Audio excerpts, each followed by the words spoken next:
ਬਜ਼ੁਰਗਾਂ ਨੂੰ, ਨੌਜਵਾਨ ਭਰਾਵਾਂ ਨੂੰ, ਮੇਰੀਆਂ ਮਾਵਾਂ ਭੈਣਾਂ ਬੱਚਿਆਂ ਨੂੰ ਹੱਥ ਜੋੜ ਕੇ ਮੈਂ ਸਤਿ ਸ੍ਰੀ ਅਕਾਲ ਬੁਲਾਉਣਾ। ਅੱਜ ਮੈਂ ਤੁਹਾਡੇ ਨਾਲ ਆਪਦੇ ਵਿਚਾਰ ਸਾਂਝੇ ਕਰਨਾ ਚਾਹੁੰਦਾ ਕਿ ਤੁਸੀਂ ਦੇਖਿਆ ਕਿ ਦਿੱਲੀ ਦੀ ਸਰਕਾਰ ਨੇ, ਮੋਦੀ ਦੀ ਸਰਕਾਰ ਨੇ ਤੇਲ ਦੀਆਂ ਕੀਮਤਾਂ ਕਿੱਥੋਂ ਤੱਕ ਲੈ ਕੇ ਗਏ। ਪੈਟਰੋਲ ਤੇ ਡੀਜ਼ਲ ਦੀਆਂ, ਪੈਟਰੋਲ ਦੀ ਜਦੋਂ ਕੀਮਤ ਵੱਧਦੀ ਆ ਹਰੇਕ ਘਰ ਨੂੰ ਚੁੰਡੀ ਭਰੀ ਜਾਂਦੀ ਹੈ। ਜਦੋਂ ਡੀਜ਼ਲ ਦੀ ਕੀਮਤ ਵੱਧਦੀ ਹੈ ਤੇ ਸਮਝ ਲਓ ਹਰੇਕ ਚੀਜ਼ ਮਹਿੰਗੀ ਹੋ ਜਾਂਦੀ ਹੈ। ਸੋ ਮੈਂ ਧੰਨਵਾਦੀ ਹਾਂ ਚੰਨੀ ਸਾਹਿਬ ਦਾ, ਕਾਂਗਰਸ ਸਰਕਾਰ ਦਾ, ਕਿ ਉਹਨਾਂ ਨੇ 10 ਰੁਪਏ ਤਾਂ ਪੈਟਰੋਲ ਦੀ ਕੀਮਤ ਘਟਾਈ ਤੇ 5 ਰੁਪਏ ਦੇ ਉੱਤੇ ਡੀਜ਼ਲ ਦੀ ਕੀਮਤ ਘਟੀ। ਉਹਦੇ ਨਾਲ ਹਰੇਕ ਪਰਿਵਾਰ ਨੂੰ, ਹਰੇਕ ਘਰ ਨੂੰ ਰਾਹਤ ਮਿਲੀ।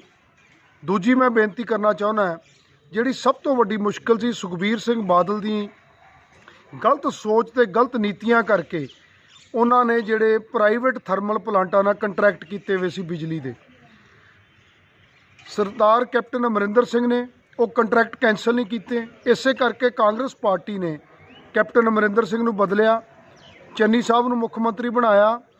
ਆਉਂਦੇ ਸਾਰ ਚੰਨੀ ਸਾਹਿਬ ਨੇ ਉਹ ਕੰਟਰੈਕਟ ਕੈਂਸਲ ਕੀਤੇ, ਬਿਜਲੀ ਸਸਤੀ ਕੀਤੀ। ਸਭ ਤੋਂ ਪਹਿਲਾਂ ਤਾਂ ਜਿਹੜੇ ਪੁਰਾਣੇ ਵੱਧ ਕੇ ਬਿੱਲ ਆਏ ਹੋਏ ਸੀ ਸਾਰਿਆਂ ਨੂੰ, ਹਰੇਕ ਵਰਗ ਨੂੰ, ਜਿਨ੍ਹਾਂ ਦਾ ਲੋਡ 2 ਕਿਲੋਵਾਟ ਤੱਕ ਸੀ, ਉਹ ਸਾਰੇ ਪੁਰਾਣੇ ਬਿੱਲਾਂ ਨੂੰ ਮਾਫੀ ਦਿੱਤੀ। ਉਸ ਤੋਂ ਅੱਗੇ 7 ਕਿਲੋਵਾਟ ਤੱਕ ਹਰੇਕ ਵਰਗ ਦਾ 3 ਰੁਪਏ ਪਰ ਯੂਨਿਟ ਬਿਜਲੀ ਘਟਾਈ ਗਈ। ਹੁਣ ਤੁਹਾਡੇ ਜਿਹੜੇ ਬਿੱਲ ਹੈ ਉਹ ਘਰਾਂ 'ਚ ਆਏ ਹੈ, ਤੁਸੀਂ ਆਪ ਦੇਖੋ ਕਿ ਤੁਹਾਨੂੰ ਕਿੰਨਾ ਫਾਇਦਾ ਹੋਇਆ। ਜੇ ਕਿਸੇ ਦਾ ਬਿੱਲ 2000 ਰੁਪਈਆ ਆਉਂਦਾ ਸੀ, ਉਹਦਾ 1000 ਹੀ ਰਹਿ ਗਿਆ। ਕਮ ਸੋ ਕਮ ਅੱਧੇ ਬਿੱਲ ਤੁਹਾਡੇ ਘਰਾਂ 'ਚ ਆਏ ਹੈ। ਤੁਸੀਂ ਆਪ ਪੜ੍ਹੋ, ਉਹਨਾਂ ਬਿੱਲਾਂ 'ਚ ਲਿਖ ਕੇ ਆਇਆ ਕਿ ਕਿੰਨੇ ਦਾ ਤੁਹਾਨੂੰ ਫਾਇਦਾ ਹੋਇਆ। ਸੋ ਮੇਰੀ ਬੇਨਤੀ ਹੈ, ਇਹ ਜਿਹੜੇ 2 ਫੈਸਲੇ ਕਾਂਗਰਸ ਪਾਰਟੀ ਨੇ ਲਏ, ਚੰਨੀ ਸਾਹਿਬ ਨੇ ਲਏ, ਇਹਨਾਂ ਫੈਸਲਿਆਂ ਦਾ ਪੰਜਾਬੀ ਨੂੰ, ਹਰੇਕ ਪੰਜਾਬੀ ਨੂੰ ਤੇ ਹਰੇਕ ਪੰਜਾਬੀ ਘਰ ਨੂੰ ਸਿੱਧਾ ਫਾਇਦਾ ਹੋਇਆ। ਸੋ ਮੈਂ ਸਮਝਦਾ ਕਿ ਜ਼ਰੂਰ ਸੋਚੋ ਲੋਕਾਂ ਪੱਖੀ, ਤੇ ਜਿਹੜਾ ਲੋਕਾਂ ਦੇ ਮੁਸ਼ਕਲਾਂ ਨੂੰ ਸਮਝਣ ਵਾਲੀ ਸਰਕਾਰ ਹੈ, ਉਹ ਸਰਕਾਰ ਨੂੰ, ਕਾਂਗਰਸ ਪਾਰਟੀ ਨੂੰ, ਜਿਹੜੀ ਹਰੇਕ ਧਰਮ ਦੀ, ਹਰੇਕ ਜਾਤ ਪਾਤ ਦੀ, ਹਰੇਕ ਪਾਸਿਓਂ ਹਰੇਕ ਵਰਗ ਦੀ ਸਰਕਾਰ ਹੈ। ਭਰਾਵੋ, ਦੁਬਾਰਾ ਉਹ ਸਰਕਾਰ ਨੂੰ ਬਣਾਈਏ। ਕਾਂਗਰਸ ਪਾਰਟੀ ਨੂੰ ਸਿਰ ਤੇ ਹੱਥ ਰੱਖੋ, ਕਿਰਪਾ ਕਰੋ, ਮਿਹਰ ਕਰੋ। ਅੱਜ ਸਿਰਫ ਇਹਨਾਂ ਦੋਨਾਂ ਵਿਸ਼ਿਆਂ ਤੇ ਮੈਂ ਤੁਹਾਡੇ ਵਿਚਾਰ ਆਪਣੇ ਨਾਲ ਸਾਂਝੇ ਕਰਨਾ ਚਾਹੁੰਦਾ ਸੀ। ਇਹਨਾਂ ਕਹਿੰਦਾ ਹੋਇਆ ਮਾਫੀ ਮੰਗਦਾ। ਵਾਹਿਗੁਰੂ ਜੀ ਕਾ। ਬਜ਼ੁਰਗਾਂ ਨੂੰ, ਨੌਜਵਾਨ ਭਰਾਵਾਂ ਨੂੰ, ਮੇਰੀਆਂ ਮਾਵਾਂ ਭੈਣਾਂ ਬੱਚਿਆਂ ਨੂੰ ਹੱਥ ਜੋੜ ਕੇ ਮੈਂ ਸਤਿ ਸ੍ਰੀ ਅਕਾਲ ਬੁਲਾਉਣਾ। ਅੱਜ ਮੈਂ ਤੁਹਾਡੇ ਨਾਲ ਆਪਦੇ ਵਿਚਾਰ ਸਾਂਝੇ ਕਰਨਾ ਚਾਹੁੰਦਾ ਕਿ ਤੁਸੀਂ ਦੇਖਿਆ ਕਿ ਦਿੱਲੀ ਦੀ ਸਰਕਾਰ ਨੇ, ਮੋਦੀ ਦੀ ਸਰਕਾਰ ਨੇ ਤੇਲ ਦੀਆਂ ਕੀਮਤਾਂ ਕਿੱਥੋਂ ਤੱਕ ਲੈ ਕੇ ਗਏ। ਪੈਟਰੋਲ ਤੇ ਡੀਜ਼ਲ ਦੀਆਂ, ਪੈਟਰੋਲ ਦੀ ਜਦੋਂ ਕੀਮਤ ਵੱਧਦੀ ਆ ਹਰੇਕ ਘਰ ਨੂੰ ਚੁੰਡੀ ਭਰੀ ਜਾਂਦੀ ਹੈ। ਜਦੋਂ ਡੀਜ਼ਲ ਦੀ ਕੀਮਤ ਵੱਧਦੀ ਹੈ ਤੇ ਸਮਝ ਲਓ ਹਰੇਕ ਚੀਜ਼ ਮਹਿੰਗੀ ਹੋ ਜਾਂਦੀ ਹੈ। ਸੋ ਮੈਂ ਧੰਨਵਾਦੀ ਹਾਂ ਚੰਨੀ ਸਾਹਿਬ ਦਾ, ਕਾਂਗਰਸ ਸਰਕਾਰ ਦਾ, ਕਿ ਉਹਨਾਂ ਨੇ 10 ਰੁਪਏ ਤਾਂ ਪੈਟਰੋਲ ਦੀ ਕੀਮਤ ਘਟਾਈ ਤੇ 5 ਰੁਪਏ ਦੇ ਉੱਤੇ ਡੀਜ਼ਲ ਦੀ ਕੀਮਤ ਘਟੀ। ਉਹਦੇ ਨਾਲ ਹਰੇਕ ਪਰਿਵਾਰ ਨੂੰ, ਹਰੇਕ ਘਰ ਨੂੰ ਰਾਹਤ ਮਿਲੀ।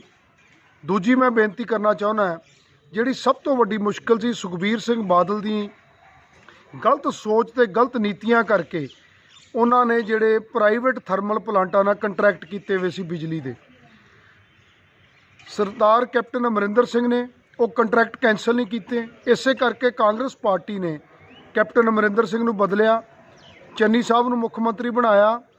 ਆਉਂਦੇ ਸਾਰ ਚੰਨੀ ਸਾਹਿਬ ਨੇ ਉਹ ਕੰਟਰੈਕਟ ਕੈਂਸਲ ਕੀਤੇ, ਬਿਜਲੀ ਸਸਤੀ ਕੀਤੀ।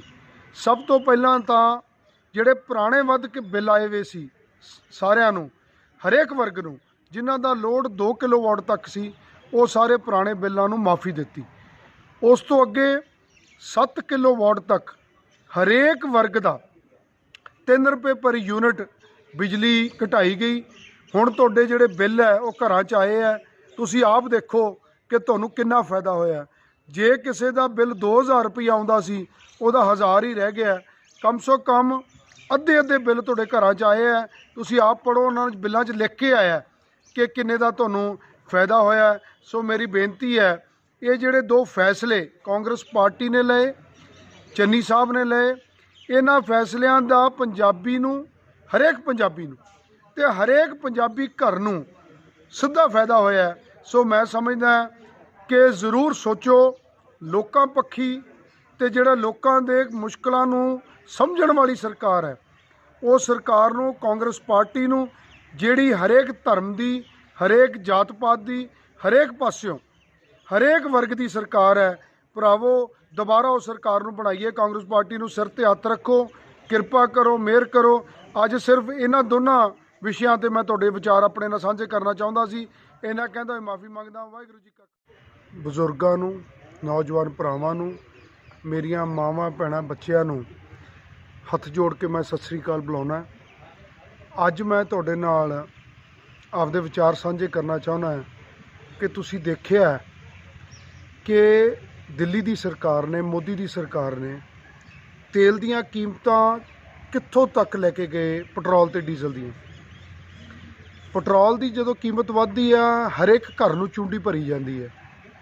ਜਦੋਂ ਡੀਜ਼ਲ ਦੀ ਕੀਮਤ ਵੱਧਦੀ ਹੈ ਤੇ ਸਮਝ ਲਓ ਹਰੇਕ ਚੀਜ਼ ਮਹਿੰਗੀ ਹੋ ਜਾਂਦੀ ਹੈ। ਸੋ ਮੈਂ ਧੰਨਵਾਦੀ ਹਾਂ ਚੰਨੀ ਸਾਹਿਬ ਦਾ, ਕਾਂਗਰਸ ਸਰਕਾਰ ਦਾ, ਕਿ ਉਹਨਾਂ ਨੇ 10 ਰੁਪਏ ਤਾਂ ਪੈਟਰੋਲ ਦੀ ਕੀਮਤ ਘਟਾਈ ਤੇ 5 ਰੁਪਏ ਦੇ ਉੱਤੇ ਡੀਜ਼ਲ ਦੀ ਕੀਮਤ ਘਟੀ। ਉਹਦੇ ਨਾਲ ਹਰੇਕ ਪਰਿਵਾਰ ਨੂੰ, ਹਰੇਕ ਘਰ ਨੂੰ ਰਾਹਤ ਮਿਲੀ। ਦੂਜੀ ਮੈਂ ਬੇਨਤੀ ਕਰਨਾ ਚਾਹੁੰਦਾ, ਜਿਹੜੀ ਸਭ ਤੋਂ ਵੱਡੀ ਮੁਸ਼ਕਲ ਸੀ ਸੁਖਬੀਰ ਸਿੰਘ ਬਾਦਲ ਦੀ ਗਲਤ ਸੋਚ ਤੇ ਗਲਤ ਨੀਤੀਆਂ ਕਰਕੇ, ਉਹਨਾਂ ਨੇ ਜਿਹੜੇ ਪ੍ਰਾਈਵੇਟ ਥਰਮਲ ਪਲਾਂਟਾਂ ਨਾਲ ਕੰਟਰੈਕਟ ਕੀਤੇ ਹੋਏ ਸੀ ਬਿਜਲੀ ਦੇ, ਸਰਦਾਰ ਕੈਪਟਨ ਅਮਰਿੰਦਰ ਸਿੰਘ ਨੇ ਉਹ ਕੰਟਰੈਕਟ ਕੈਂਸਲ ਨਹੀਂ ਕੀਤੇ। ਇਸੇ ਕਰਕੇ ਕਾਂਗਰਸ ਪਾਰਟੀ ਨੇ ਕੈਪਟਨ ਅਮਰਿੰਦਰ ਸਿੰਘ ਨੂੰ ਬਦਲਿਆ, ਚੰਨੀ ਸਾਹਿਬ ਨੂੰ ਮੁੱਖ ਮੰਤਰੀ ਬਣਾਇਆ। ਆਉਂਦੇ ਸਾਰ ਚੰਨੀ ਸਾਹਿਬ ਨੇ ਉਹ ਕੰਟਰੈਕਟ ਕੈਂਸਲ ਕੀਤੇ, ਬਿਜਲੀ ਸਸਤੀ ਕੀਤੀ।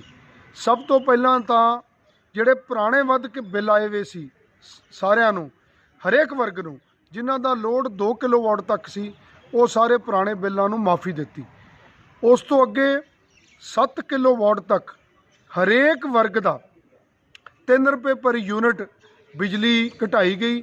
ਹੁਣ ਤੁਹਾਡੇ ਜਿਹੜੇ ਬਿੱਲ ਹੈ ਉਹ ਘਰਾਂ 'ਚ ਆਏ ਹੈ, ਤੁਸੀਂ ਆਪ ਦੇਖੋ ਕਿ ਤੁਹਾਨੂੰ ਕਿੰਨਾ ਫਾਇਦਾ ਹੋਇਆ। ਜੇ ਕਿਸੇ ਦਾ ਬਿੱਲ 2000 ਰੁਪਈਆ ਆਉਂਦਾ ਸੀ, ਉਹਦਾ 1000 ਹੀ ਰਹਿ ਗਿਆ। ਕਮ ਸੋ ਕਮ ਅੱਧੇ ਬਿੱਲ ਤੁਹਾਡੇ ਘਰਾਂ 'ਚ ਆਏ ਹੈ। ਤੁਸੀਂ ਆਪ ਪੜ੍ਹੋ, ਉਹਨਾਂ ਬਿੱਲਾਂ 'ਚ ਲਿਖ ਕੇ ਆਇਆ ਕਿ ਕਿੰਨੇ ਦਾ ਤੁਹਾਨੂੰ ਫਾਇਦਾ ਹੋਇਆ। ਸੋ ਮੇਰੀ ਬੇਨਤੀ ਹੈ, ਇਹ ਜਿਹੜੇ 2 ਫੈਸਲੇ ਕਾਂਗਰਸ ਪਾਰਟੀ ਨੇ ਲਏ, ਚੰਨੀ ਸਾਹਿਬ ਨੇ ਲਏ, ਇਹਨਾਂ ਫੈਸਲਿਆਂ ਦਾ ਪੰਜਾਬੀ ਨੂੰ, ਹਰੇਕ ਪੰਜਾਬੀ ਨੂੰ ਤੇ ਹਰੇਕ ਪੰਜਾਬੀ ਘਰ ਨੂੰ ਸਿੱਧਾ ਫਾਇਦਾ ਹੋਇਆ। ਸੋ ਮੈਂ ਸਮਝਦਾ ਕਿ ਜ਼ਰੂਰ ਸੋਚੋ ਲੋਕਾਂ ਪੱਖੀ, ਤੇ ਜਿਹੜਾ ਲੋਕਾਂ ਦੇ ਮੁਸ਼ਕਲਾਂ ਨੂੰ ਸਮਝਣ ਵਾਲੀ ਸਰਕਾਰ ਹੈ, ਉਹ ਸਰਕਾਰ ਨੂੰ, ਕਾਂਗਰਸ ਪਾਰਟੀ ਨੂੰ, ਜਿਹੜੀ ਹਰੇਕ ਧਰਮ ਦੀ, ਹਰੇਕ ਜਾਤ ਪਾਤ ਦੀ, ਹਰੇਕ ਪਾਸਿਓਂ ਹਰੇਕ ਵਰਗ ਦੀ ਸਰਕਾਰ ਹੈ। ਭਰਾਵੋ, ਦੁਬਾਰਾ ਉਹ ਸਰਕਾਰ ਨੂੰ ਬਣਾਈਏ। ਕਾਂਗਰਸ ਪਾਰਟੀ ਨੂੰ ਸਿਰ ਤੇ ਹੱਥ ਰੱਖੋ, ਕਿਰਪਾ ਕਰੋ, ਮਿਹਰ ਕਰੋ। ਅੱਜ ਸਿਰਫ ਇਹਨਾਂ ਦੋਨਾਂ ਵਿਸ਼ਿਆਂ ਤੇ ਮੈਂ ਤੁਹਾਡੇ ਵਿਚਾਰ ਆਪਣੇ ਨਾਲ ਸਾਂਝੇ ਕਰਨਾ ਚਾਹੁੰਦਾ ਸੀ। ਇਹਨਾਂ ਕਹਿੰਦਾ ਹੋਏ ਮਾਫੀ ਮੰਗਦਾ। ਵਾਹਿਗੁਰੂ ਜੀ ਕਾ। ਬਜ਼ੁਰਗਾਂ ਨੂੰ, ਨੌਜਵਾਨ ਭਰਾਵਾਂ ਨੂੰ, ਮੇਰੀਆਂ ਮਾਵਾਂ ਭੈਣਾਂ ਬੱਚਿਆਂ ਨੂੰ ਹੱਥ ਜੋੜ ਕੇ ਮੈਂ ਸਤਿ ਸ੍ਰੀ ਅਕਾਲ ਬੁਲਾਉਣਾ। ਅੱਜ ਮੈਂ ਤੁਹਾਡੇ ਨਾਲ ਆਪਦੇ ਵਿਚਾਰ ਸਾਂਝੇ ਕਰਨਾ ਚਾਹੁੰਦਾ ਕਿ ਤੁਸੀਂ ਦੇਖਿਆ ਕਿ ਦਿੱਲੀ ਦੀ ਸਰਕਾਰ ਨੇ, ਮੋਦੀ ਦੀ ਸਰਕਾਰ ਨੇ ਤੇਲ ਦੀਆਂ ਕੀਮਤਾਂ ਕਿੱਥੋਂ ਤੱਕ ਲੈ ਕੇ ਗਏ। ਪੈਟਰੋਲ ਤੇ ਡੀਜ਼ਲ ਦੀਆਂ, ਪੈਟਰੋਲ ਦੀ ਜਦੋਂ ਕੀਮਤ ਵੱਧਦੀ ਆ, ਹਰੇਕ ਘਰ ਨੂੰ ਚੂੰਡੀ ਭਰੀ ਜਾਂਦੀ ਹੈ। ਜਦੋਂ ਡੀਜ਼ਲ ਦੀ ਕੀਮਤ ਵੱਧਦੀ ਹੈ ਤੇ ਸਮਝ ਲਓ ਹਰੇਕ ਚੀਜ਼ ਮਹਿੰਗੀ ਹੋ ਜਾਂਦੀ ਹੈ।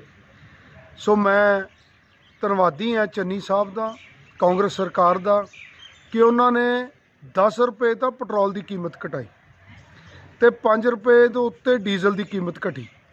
ਉਹਦੇ ਨਾਲ ਹਰੇਕ ਪਰਿਵਾਰ ਨੂੰ, ਹਰੇਕ ਘਰ ਨੂੰ ਰਾਹਤ ਮਿਲੀ। ਦੂਜੀ ਮੈਂ ਬੇਨਤੀ ਕਰਨਾ ਚਾਹੁੰਦਾ, ਜਿਹੜੀ ਸਭ ਤੋਂ ਵੱਡੀ ਮੁਸ਼ਕਲ ਸੀ ਸੁਖਬੀਰ ਸਿੰਘ ਬਾਦਲ ਦੀ ਗਲਤ ਸੋਚ ਤੇ ਗਲਤ ਨੀਤੀਆਂ ਕਰਕੇ, ਉਹਨਾਂ ਨੇ ਜਿਹੜੇ ਪ੍ਰਾਈਵੇਟ ਥਰਮਲ ਪਲਾਂਟਾਂ ਨਾਲ ਕੰਟਰੈਕਟ ਕੀਤੇ ਹੋਏ ਸੀ ਬਿਜਲੀ ਦੇ, ਸਰਦਾਰ ਕੈਪਟਨ ਅਮਰਿੰਦਰ ਸਿੰਘ ਨੇ ਉਹ ਕੰਟਰੈਕਟ ਕੈਂਸਲ ਨਹੀਂ ਕੀਤੇ। ਇਸੇ ਕਰਕੇ ਕਾਂਗਰਸ ਪਾਰਟੀ ਨੇ ਕੈਪਟਨ ਅਮਰਿੰਦਰ ਸਿੰਘ ਨੂੰ ਬਦਲਿਆ, ਚੰਨੀ ਸਾਹਿਬ ਨੂੰ ਮੁੱਖ ਮੰਤਰੀ ਬਣਾਇਆ। ਆਉਂਦੇ ਸਾਰ ਚੰਨੀ ਸਾਹਿਬ ਨੇ ਉਹ ਕੰਟਰੈਕਟ ਕੈਂਸਲ ਕੀਤੇ, ਬਿਜਲੀ ਸਸਤੀ ਕੀਤੀ। ਸਭ ਤੋਂ ਪਹਿਲਾਂ ਤਾਂ ਜਿਹੜੇ ਪੁਰਾਣੇ ਵੱਧ ਕੇ ਬਿੱਲ ਆਏ ਵੇ ਸੀ ਸਾਰਿਆਂ ਨੂੰ, ਹਰੇਕ ਵਰਗ ਨੂੰ ਜਿਨ੍ਹਾਂ ਦਾ ਲੋਡ 2 ਕਿਲੋਵਾਟ ਤੱਕ ਸੀ, ਉਹ ਸਾਰੇ ਪੁਰਾਣੇ ਬਿੱਲਾਂ ਨੂੰ ਮਾਫੀ ਦਿੱਤੀ। ਉਸ ਤੋਂ ਅੱਗੇ 7 ਕਿਲੋਵਾਟ ਤੱਕ ਹਰੇਕ ਵਰਗ ਦਾ 3 ਰੁਪਏ ਪਰ ਯੂਨਿਟ ਬਿਜਲੀ ਘਟਾਈ ਗਈ। ਹੁਣ ਤੁਹਾਡੇ ਜਿਹੜੇ ਬਿੱਲ ਹੈ ਉਹ ਘਰਾਂ 'ਚ ਆਏ ਹੈ, ਤੁਸੀਂ ਆਪ ਦੇਖੋ ਕਿ ਤੁਹਾਨੂੰ ਕਿੰਨਾ ਫਾਇਦਾ ਹੋਇਆ। ਜੇ ਕਿਸੇ ਦਾ ਬਿੱਲ 2000 ਰੁਪਈਆ ਆਉਂਦਾ ਸੀ, ਉਹਦਾ 1000 ਹੀ ਰਹਿ ਗਿਆ। ਕਮ ਸੋ ਕਮ ਅੱਧੇ ਬਿੱਲ ਤੁਹਾਡੇ ਘਰਾਂ 'ਚ ਆਏ ਹੈ। ਤੁਸੀਂ ਆਪ ਪੜ੍ਹੋ, ਉਹਨਾਂ ਬਿੱਲਾਂ 'ਚ ਲਿਖ ਕੇ ਆਇਆ ਕਿ ਕਿੰਨੇ ਦਾ ਤੁਹਾਨੂੰ ਫਾਇਦਾ ਹੋਇਆ। ਸੋ ਮੇਰੀ ਬੇਨਤੀ ਹੈ, ਇਹ ਜਿਹੜੇ 2 ਫੈਸਲੇ ਕਾਂਗਰਸ ਪਾਰਟੀ ਨੇ ਲਏ, ਚੰਨੀ ਸਾਹਿਬ ਨੇ ਲਏ, ਇਹਨਾਂ ਫੈਸਲਿਆਂ ਦਾ ਪੰਜਾਬੀ ਨੂੰ, ਹਰੇਕ ਪੰਜਾਬੀ ਨੂੰ ਤੇ ਹਰੇਕ ਪੰਜਾਬੀ ਘਰ ਨੂੰ ਸਿੱਧਾ ਫਾਇਦਾ ਹੋਇਆ। ਸੋ ਮੈਂ ਸਮਝਦਾ ਕਿ ਜ਼ਰੂਰ ਸੋਚੋ ਲੋਕਾਂ ਪੱਖੀ, ਤੇ ਜਿਹੜਾ ਲੋਕਾਂ ਦੇ ਮੁਸ਼ਕਲਾਂ ਨੂੰ ਸਮਝਣ ਵਾਲੀ ਸਰਕਾਰ ਹੈ, ਉਹ ਸਰਕਾਰ ਨੂੰ, ਕਾਂਗਰਸ ਪਾਰਟੀ ਨੂੰ, ਜਿਹੜੀ ਹਰੇਕ ਧਰਮ ਦੀ, ਹਰੇਕ ਜਾਤ ਪਾਤ ਦੀ, ਹਰੇਕ ਪਾਸਿਓਂ ਹਰੇਕ ਵਰਗ ਦੀ ਸਰਕਾਰ ਹੈ। ਭਰਾਵੋ, ਦੁਬਾਰਾ ਉਹ ਸਰਕਾਰ ਨੂੰ ਬਣਾਈਏ। ਕਾਂਗਰਸ ਪਾਰਟੀ ਨੂੰ ਸਿਰ ਤੇ ਹੱਥ ਰੱਖੋ, ਕਿਰਪਾ ਕਰੋ, ਮਿਹਰ ਕਰੋ। ਅੱਜ ਸਿਰਫ ਇਹਨਾਂ ਦੋਨਾਂ ਵਿਸ਼ਿਆਂ ਤੇ ਮੈਂ ਤੁਹਾਡੇ ਵਿਚਾਰ ਆਪਣੇ ਨਾਲ ਸਾਂਝੇ ਕਰਨਾ ਚਾਹੁੰਦਾ ਸੀ। ਇਹਨਾਂ ਕਹਿੰਦਾ ਹੋਏ ਮਾਫੀ ਮੰਗਦਾ। ਵਾਹਿਗੁਰੂ ਜੀ ਕਾ। ਬਜ਼ੁਰਗਾਂ ਨੂੰ, ਨੌਜਵਾਨ ਭਰਾਵਾਂ ਨੂੰ, ਮੇਰੀਆਂ ਮਾਵਾਂ ਭੈਣਾਂ ਬੱਚਿਆਂ ਨੂੰ ਹੱਥ ਜੋੜ ਕੇ ਮੈਂ ਸਤਿ ਸ੍ਰੀ ਅਕਾਲ ਬੁਲਾਉਣਾ। ਅੱਜ ਮੈਂ ਤੁਹਾਡੇ ਨਾਲ ਆਪਦੇ ਵਿਚਾਰ ਸਾਂਝੇ ਕਰਨਾ ਚਾਹੁੰਦਾ ਕਿ ਤੁਸੀਂ ਦੇਖਿਆ ਕਿ ਦਿੱਲੀ ਦੀ ਸਰਕਾਰ ਨੇ, ਮੋਦੀ ਦੀ ਸਰਕਾਰ ਨੇ ਤੇਲ ਦੀਆਂ ਕੀਮਤਾਂ ਕਿੱਥੋਂ ਤੱਕ ਲੈ ਕੇ ਗਏ। ਪੈਟਰੋਲ ਤੇ ਡੀਜ਼ਲ ਦੀਆਂ, ਪੈਟਰੋਲ ਦੀ ਜਦੋਂ ਕੀਮਤ ਵੱਧਦੀ ਆ, ਹਰੇਕ ਘਰ ਨੂੰ ਚੁੰਡੀ ਭਰੀ ਜਾਂਦੀ ਹੈ। ਜਦੋਂ ਡੀਜ਼ਲ ਦੀ ਕੀਮਤ ਵੱਧਦੀ ਹੈ ਤੇ ਸਮਝ ਲਓ ਹਰੇਕ ਚੀਜ਼ ਮਹਿੰਗੀ ਹੋ ਜਾਂਦੀ ਹੈ। ਸੋ ਮੈਂ ਧੰਨਵਾਦੀ ਹਾਂ ਚੰਨੀ ਸਾਹਿਬ ਦਾ, ਕਾਂਗਰਸ ਸਰਕਾਰ ਦਾ, ਕਿ ਉਹਨਾਂ ਨੇ 10 ਰੁਪਏ ਤਾਂ ਪੈਟਰੋਲ ਦੀ ਕੀਮਤ ਘਟਾਈ ਤੇ 5 ਰੁਪਏ ਦੇ ਉੱਤੇ ਡੀਜ਼ਲ ਦੀ ਕੀਮਤ ਘਟੀ। ਉਹਦੇ ਨਾਲ ਹਰੇਕ ਪਰਿਵਾਰ ਨੂੰ, ਹਰੇਕ ਘਰ ਨੂੰ ਰਾਹਤ ਮਿਲੀ। ਦੂਜੀ ਮੈਂ ਬੇਨਤੀ ਕਰਨਾ ਚਾਹੁੰਦਾ, ਜਿਹੜੀ ਸਭ ਤੋਂ ਵੱਡੀ ਮੁਸ਼ਕਿਲ ਸੀ ਸੁਖਬੀਰ ਸਿੰਘ ਬਾਦਲ ਦੀ ਗਲਤ ਸੋਚ ਤੇ ਗਲਤ ਨੀਤੀਆਂ ਕਰਕੇ, ਉਹਨਾਂ ਨੇ ਜਿਹੜੇ ਪ੍ਰਾਈਵੇਟ ਥਰਮਲ ਪਲਾਂਟਾਂ ਨਾਲ ਕੰਟਰੈਕਟ ਕੀਤੇ ਹੋਏ ਸੀ ਬਿਜਲੀ ਦੇ, ਸਰਦਾਰ ਕੈਪਟਨ ਅਮਰਿੰਦਰ ਸਿੰਘ ਨੇ ਉਹ ਕੰਟਰੈਕਟ ਕੈਂਸਲ ਨਹੀਂ ਕੀਤੇ। ਇਸੇ ਕਰਕੇ ਕਾਂਗਰਸ ਪਾਰਟੀ ਨੇ ਕੈਪਟਨ ਅਮਰਿੰਦਰ ਸਿੰਘ ਨੂੰ ਬਦਲਿਆ, ਚੰਨੀ ਸਾਹਿਬ ਨੂੰ ਮੁੱਖ ਮੰਤਰੀ ਬਣਾਇਆ। ਆਉਂਦੇ ਸਾਰ ਚੰਨੀ ਸਾਹਿਬ ਨੇ ਉਹ ਕੰਟਰੈਕਟ ਕੈਂਸਲ ਕੀਤੇ, ਬਿਜਲੀ ਸਸਤੀ ਕੀਤੀ। ਸਭ ਤੋਂ ਪਹਿਲਾਂ ਤਾਂ ਜਿਹੜੇ ਪੁਰਾਣੇ ਵੱਧ ਕੇ ਬਿੱਲ ਆਏ ਵੇ ਸੀ ਸਾਰਿਆਂ ਨੂੰ, ਹਰੇਕ ਵਰਗ ਨੂੰ ਜਿਨ੍ਹਾਂ ਦਾ ਲੋਡ 2 ਕਿਲੋਵਾਟ ਤੱਕ ਸੀ, ਉਹ ਸਾਰੇ ਪੁਰਾਣੇ ਬਿੱਲਾਂ ਨੂੰ ਮਾਫੀ ਦਿੱਤੀ। ਉਸ ਤੋਂ ਅੱਗੇ 7 ਕਿਲੋਵਾਟ ਤੱਕ ਹਰੇਕ ਵਰਗ ਦਾ 3 ਰੁਪਏ ਪਰ ਯੂਨਿਟ ਬਿਜਲੀ ਘਟਾਈ ਗਈ। ਹੁਣ ਤੁਹਾਡੇ ਜਿਹੜੇ ਬਿੱਲ ਹੈ ਉਹ ਘਰਾਂ 'ਚ ਆਏ ਹੈ, ਤੁਸੀਂ ਆਪ ਦੇਖੋ ਕਿ ਤੁਹਾਨੂੰ ਕਿੰਨਾ ਫਾਇਦਾ ਹੋਇਆ। ਜੇ ਕਿਸੇ ਦਾ ਬਿੱਲ 2000 ਰੁਪਈਆ ਆਉਂਦਾ ਸੀ, ਉਹਦਾ 1000 ਹੀ ਰਹਿ ਗਿਆ। ਕਮ ਸੋ ਕਮ ਅੱਧੇ ਬਿੱਲ ਤੁਹਾਡੇ ਘਰਾਂ 'ਚ ਆਏ ਹੈ। ਤੁਸੀਂ ਆਪ ਪੜ੍ਹੋ, ਉਹਨਾਂ ਬਿੱਲਾਂ 'ਚ ਲਿਖ ਕੇ ਆਇਆ ਕਿ ਕਿੰਨੇ ਦਾ ਤੁਹਾਨੂੰ ਫਾਇਦਾ ਹੋਇਆ। ਸੋ ਮੇਰੀ ਬੇਨਤੀ ਹੈ, ਇਹ ਜਿਹੜੇ 2 ਫੈਸਲੇ ਕਾਂਗਰਸ ਪਾਰਟੀ ਨੇ ਲਏ, ਚੰਨੀ ਸਾਹਿਬ ਨੇ ਲਏ, ਇਹਨਾਂ ਫੈਸਲਿਆਂ ਦਾ ਪੰਜਾਬੀ ਨੂੰ, ਹਰੇਕ ਪੰਜਾਬੀ ਨੂੰ ਤੇ ਹਰੇਕ ਪੰਜਾਬੀ ਘਰ ਨੂੰ ਸਿੱਧਾ ਫਾਇਦਾ ਹੋਇਆ। ਸੋ ਮੈਂ ਸਮਝਦਾ ਕਿ ਜ਼ਰੂਰ ਸੋਚੋ ਲੋਕਾਂ ਪੱਖੀ, ਤੇ ਜਿਹੜਾ ਲੋਕਾਂ ਦੇ ਮੁਸ਼ਕਲਾਂ ਨੂੰ ਸਮਝਣ ਵਾਲੀ ਸਰਕਾਰ ਹੈ, ਉਹ ਸਰਕਾਰ ਨੂੰ, ਕਾਂਗਰਸ ਪਾਰਟੀ ਨੂੰ, ਜਿਹੜੀ ਹਰੇਕ ਧਰਮ ਦੀ, ਹਰੇਕ ਜਾਤ ਪਾਤ ਦੀ, ਹਰੇਕ ਪਾਸਿਓਂ ਹਰੇਕ ਵਰਗ ਦੀ ਸਰਕਾਰ ਹੈ। ਭਰਾਵੋ, ਦੁਬਾਰਾ ਉਹ ਸਰਕਾਰ ਨੂੰ ਬਣਾਈਏ। ਕਾਂਗਰਸ ਪਾਰਟੀ ਨੂੰ ਸਿਰ ਤੇ ਹੱਥ ਰੱਖੋ, ਕਿਰਪਾ ਕਰੋ, ਮਿਹਰ ਕਰੋ। ਅੱਜ ਸਿਰਫ ਇਹਨਾਂ ਦੋਨਾਂ ਵਿਸ਼ਿਆਂ ਤੇ ਮੈਂ ਤੁਹਾਡੇ ਵਿਚਾਰ ਆਪਣੇ ਨਾਲ ਸਾਂਝੇ ਕਰਨਾ ਚਾਹੁੰਦਾ ਸੀ। ਇਹਨਾਂ ਕਹਿੰਦਾ ਹੋਏ ਮਾਫੀ ਮੰਗਦਾ। ਵਾਹਿਗੁਰੂ ਜੀ ਕਾ। ਬਜ਼ੁਰਗਾਂ ਨੂੰ, ਨੌਜਵਾਨ ਭਰਾਵਾਂ ਨੂੰ, ਮੇਰੀਆਂ ਮਾਵਾਂ ਭੈਣਾਂ ਬੱਚਿਆਂ ਨੂੰ ਹੱਥ ਜੋੜ ਕੇ ਮੈਂ ਸਤਿ ਸ੍ਰੀ ਅਕਾਲ ਬੁਲਾਉਣਾ। ਅੱਜ ਮੈਂ ਤੁਹਾਡੇ ਨਾਲ ਆਪਦੇ ਵਿਚਾਰ ਸਾਂਝੇ ਕਰਨਾ ਚਾਹੁੰਦਾ ਕਿ ਤੁਸੀਂ ਦੇਖਿਆ ਕਿ ਦਿੱਲੀ ਦੀ ਸਰਕਾਰ ਨੇ, ਮੋਦੀ ਦੀ ਸਰਕਾਰ ਨੇ ਤੇਲ ਦੀਆਂ ਕੀਮਤਾਂ ਕਿੱਥੋਂ ਤੱਕ ਲੈ ਕੇ ਗਏ। ਪੈਟਰੋਲ ਤੇ ਡੀਜ਼ਲ ਦੀਆਂ, ਪੈਟਰੋਲ ਦੀ ਜਦੋਂ ਕੀਮਤ ਵੱਧਦੀ ਆ, ਹਰੇਕ ਘਰ ਨੂੰ ਚੁੰਡੀ ਭਰੀ ਜਾਂਦੀ ਹੈ। ਜਦੋਂ ਡੀਜ਼ਲ ਦੀ ਕੀਮਤ ਵੱਧਦੀ ਹੈ ਤੇ ਸਮਝ ਲਓ ਹਰੇਕ ਚੀਜ਼ ਮਹਿੰਗੀ ਹੋ ਜਾਂਦੀ ਹੈ। ਸੋ ਮੈਂ ਧੰਨਵਾਦੀ ਹਾਂ ਚੰਨੀ ਸਾਹਿਬ ਦਾ, ਕਾਂਗਰਸ ਸਰਕਾਰ ਦਾ, ਕਿ ਉਹਨਾਂ ਨੇ 10 ਰੁਪਏ ਤਾਂ ਪੈਟਰੋਲ ਦੀ ਕੀਮਤ ਘਟਾਈ ਤੇ 5 ਰੁਪਏ ਦੇ ਉੱਤੇ ਡੀਜ਼ਲ ਦੀ ਕੀਮਤ ਘਟੀ। ਉਹਦੇ ਨਾਲ ਹਰੇਕ ਪਰਿਵਾਰ ਨੂੰ, ਹਰੇਕ ਘਰ ਨੂੰ ਰਾਹਤ ਮਿਲੀ। ਦੂਜੀ ਮੈਂ ਬੇਨਤੀ ਕਰਨਾ ਚਾਹੁੰਦਾ, ਜਿਹੜੀ ਸਭ ਤੋਂ ਵੱਡੀ ਮੁਸ਼ਕਲ ਸੀ ਸੁਖਬੀਰ ਸਿੰਘ ਬਾਦਲ ਦੀ ਗਲਤ ਸੋਚ ਤੇ ਗਲਤ ਨੀਤੀਆਂ ਕਰਕੇ ਉਹਨਾਂ ਨੇ ਜਿਹੜੇ ਪ੍ਰਾਈਵੇਟ ਥਰਮਲ ਪਲਾਂਟਾਂ ਨਾਲ ਕੰਟਰੈਕਟ ਕੀਤੇ ਹੋਏ ਸੀ ਬਿਜਲੀ ਦੇ, ਸਰਦਾਰ ਕੈਪਟਨ ਅਮਰਿੰਦਰ ਸਿੰਘ ਨੇ ਉਹ ਕੰਟਰੈਕਟ ਕੈਂਸਲ ਨਹੀਂ ਕੀਤੇ। ਇਸੇ ਕਰਕੇ ਕਾਂਗਰਸ ਪਾਰਟੀ ਨੇ ਕੈਪਟਨ ਅਮਰਿੰਦਰ ਸਿੰਘ ਨੂੰ ਬਦਲਿਆ, ਚੰਨੀ ਸਾਹਿਬ ਨੂੰ ਮੁੱਖ ਮੰਤਰੀ ਬਣਾਇਆ। ਆਉਂਦੇ ਸਾਰ ਚੰਨੀ ਸਾਹਿਬ ਨੇ ਉਹ ਕੰਟਰੈਕਟ ਕੈਂਸਲ ਕੀਤੇ, ਬਿਜਲੀ ਸਸਤੀ ਕੀਤੀ। ਸਭ ਤੋਂ ਪਹਿਲਾਂ ਤਾਂ ਜਿਹੜੇ ਪੁਰਾਣੇ ਵੱਧ ਕੇ ਬਿੱਲ ਆਏ ਹੋਏ ਸੀ ਸਾਰਿਆਂ ਨੂੰ, ਹਰੇਕ ਵਰਗ ਨੂੰ, ਜਿਨ੍ਹਾਂ ਦਾ ਲੋਡ 2 ਕਿਲੋਵਾਟ ਤੱਕ ਸੀ, ਉਹ ਸਾਰੇ ਪੁਰਾਣੇ ਬਿੱਲਾਂ ਨੂੰ ਮਾਫੀ ਦਿੱਤੀ। ਉਸ ਤੋਂ ਅੱਗੇ 7 ਕਿਲੋਵਾਟ ਤੱਕ ਹਰੇਕ ਵਰਗ ਦਾ 3 ਰੁਪਏ ਪਰ ਯੂਨਿਟ ਬਿਜਲੀ ਘਟਾਈ ਗਈ। ਹੁਣ ਤੁਹਾਡੇ ਜਿਹੜੇ ਬਿੱਲ ਹੈ ਉਹ ਘਰਾਂ 'ਚ ਆਏ ਹੈ, ਤੁਸੀਂ ਆਪ ਦੇਖੋ ਕਿ ਤੁਹਾਨੂੰ ਕਿੰਨਾ ਫਾਇਦਾ ਹੋਇਆ। ਜੇ ਕਿਸੇ ਦਾ ਬਿੱਲ 2000 ਰੁਪਈਆ ਆਉਂਦਾ ਸੀ, ਉਹਦਾ 1000 ਹੀ ਰਹਿ ਗਿਆ। ਕਮ ਸੋ ਕਮ ਅੱਧੇ ਬਿੱਲ ਤੁਹਾਡੇ ਘਰਾਂ 'ਚ ਆਏ ਹੈ। ਤੁਸੀਂ ਆਪ ਪੜ੍ਹੋ, ਉਹਨਾਂ ਬਿੱਲਾਂ 'ਚ ਲਿਖ ਕੇ ਆਇਆ ਕਿ ਕਿੰਨੇ ਦਾ ਤੁਹਾਨੂੰ ਫਾਇਦਾ ਹੋਇਆ। ਸੋ ਮੇਰੀ ਬੇਨਤੀ ਹੈ, ਇਹ ਜਿਹੜੇ 2 ਫੈਸਲੇ ਕਾਂਗਰਸ ਪਾਰਟੀ ਨੇ ਲਏ, ਚੰਨੀ ਸਾਹਿਬ ਨੇ ਲਏ, ਇਹਨਾਂ ਫੈਸਲਿਆਂ ਦਾ ਪੰਜਾਬੀ ਨੂੰ, ਹਰੇਕ ਪੰਜਾਬੀ ਨੂੰ ਤੇ ਹਰੇਕ ਪੰਜਾਬੀ ਘਰ ਨੂੰ ਸਿੱਧਾ ਫਾਇਦਾ ਹੋਇਆ। ਸੋ ਮੈਂ ਸਮਝਦਾ ਕਿ ਜ਼ਰੂਰ ਸੋਚੋ ਲੋਕਾਂ ਪੱਖੀ, ਤੇ ਜਿਹੜਾ ਲੋਕਾਂ ਦੇ ਮੁਸ਼ਕਲਾਂ ਨੂੰ ਸਮਝਣ ਵਾਲੀ ਸਰਕਾਰ ਹੈ, ਉਹ ਸਰਕਾਰ ਨੂੰ, ਕਾਂਗਰਸ ਪਾਰਟੀ ਨੂੰ, ਜਿਹੜੀ ਹਰੇਕ ਧਰਮ ਦੀ, ਹਰੇਕ ਜਾਤ ਪਾਤ ਦੀ, ਹਰੇਕ ਪਾਸਿਓਂ ਹਰੇਕ ਵਰਗ ਦੀ ਸਰਕਾਰ ਹੈ। ਭਰਾਵੋ, ਦੁਬਾਰਾ ਉਹ ਸਰਕਾਰ ਨੂੰ ਬਣਾਈਏ। ਕਾਂਗਰਸ ਪਾਰਟੀ ਨੂੰ ਸਿਰ ਤੇ ਹੱਥ ਰੱਖੋ, ਕਿਰਪਾ ਕਰੋ, ਮਿਹਰ ਕਰੋ। ਅੱਜ ਸਿਰਫ ਇਹਨਾਂ ਦੋਨਾਂ ਵਿਸ਼ਿਆਂ ਤੇ ਮੈਂ ਤੁਹਾਡੇ ਵਿਚਾਰ ਆਪਣੇ ਨਾਲ ਸਾਂਝੇ ਕਰਨਾ ਚਾਹੁੰਦਾ ਸੀ। ਇਹਨਾਂ ਕਹਿੰਦਾ ਮਾਫੀ ਮੰਗਦਾ।